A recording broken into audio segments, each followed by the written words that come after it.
Benvenuti al Meteo. Dopo un weekend in buona parte in compagnia dell'alta pressione, flussi più umidi cercheranno di farsi spazio e infatti avvertiremo le avvisaglie di un cambiamento del tempo. Ma vediamo la situazione nel dettaglio.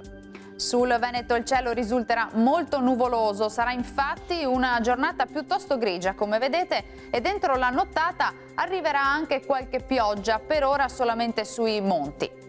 Temperature minime tra 10 e 15 gradi, massime comprese invece tra 20 e 23 gradi. Stessa situazione anche sul Friuli Venezia Giulia, con cielo coperto ovunque fin dal mattino. Dal tardo pomeriggio qualche acquazzone invece sarà possibile a carattere sparso. Vediamo anche le temperature, le minime saranno comprese tra 13 e 17 gradi, le massime oscilleranno invece tra i 20 e i 21 gradi.